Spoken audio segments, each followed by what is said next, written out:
can you just talk about, this year, what you've learned from this year, getting this thing turned around down the second half of the season, how it's, changed you as a coach, just what you've learned?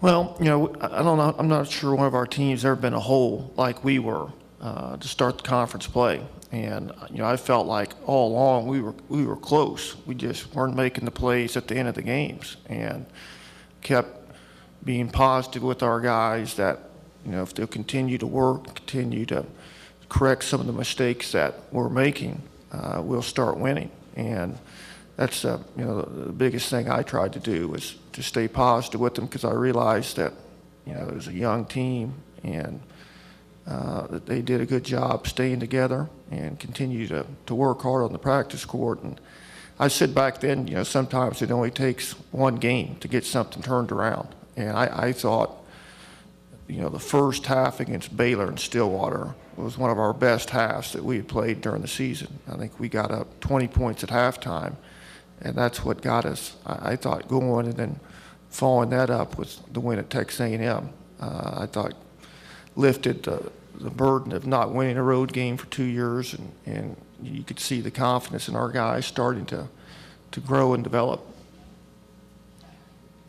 Okay, on the right. Sean, would life be easier with a vote of confidence from the athletic administration? I just tried to worry about the things that I can control, and that's coaching this basketball team. Again on the right, up front. Randy Riggs, Austin American. Sean, just discuss the challenge of trying to win 4 games in 4 days. Well, it hasn't been done in this league, and but it's been done in other leagues. I think you've got to have a deep bench to try to do it with 5, 6, 7 players. I think it makes it really challenging.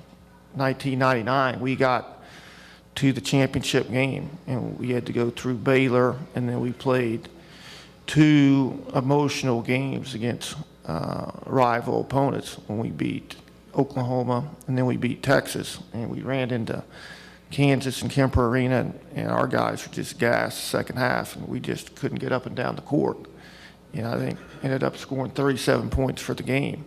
I think that's one thing maybe that will help this team is we've got 9 guys that maybe even 10 if we had to that we could play, but it's a tough challenge for sure.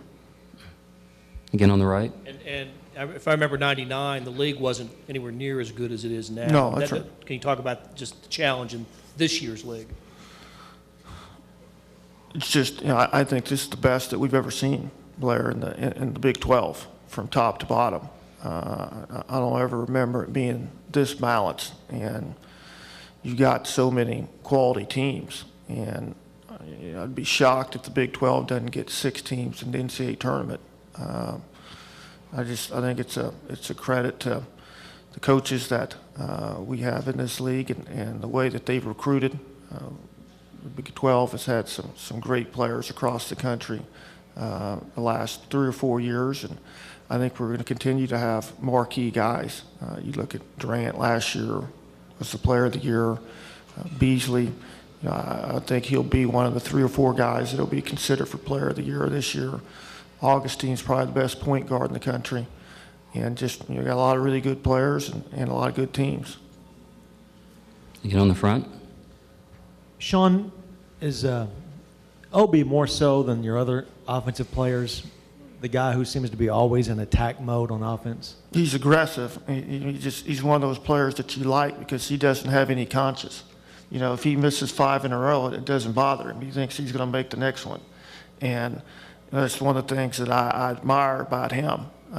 We've had some other guys through the years, like Joe Atkins comes to mind, and there's been other guys that didn't worry about, missing 5 or 6 shots or going through a shooting slump, because in their mind they always believed that they were going to make the next one and they could get on a roll at any time. And I think that's the one of the things that he does for our team is he's got the capability of exploding and making several shots in a short amount of time. And he's become a lot better player.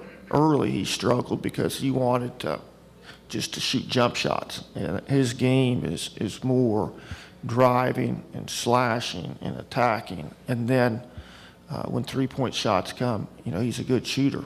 And I think his aggressive play, along with Byron's play, and Marcus played well during this stretch, has helped us get things turned around. He had one of those explosive moments the first game against Tech, and he ended up leading you guys in the Big 12 games in field goal attempts and three-point attempts. You ever feel like you need to rein him in, or not so much?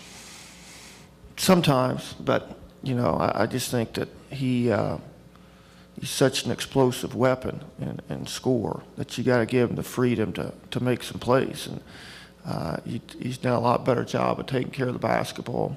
And I think with guys that can score, you got to give them a little bit of freedom, because what happened in the Tech game just changed everything. It was a 8 or 9 point game, and all of a sudden he hits 4 3-point shots in 2.5 minutes. And it's a great quality to have.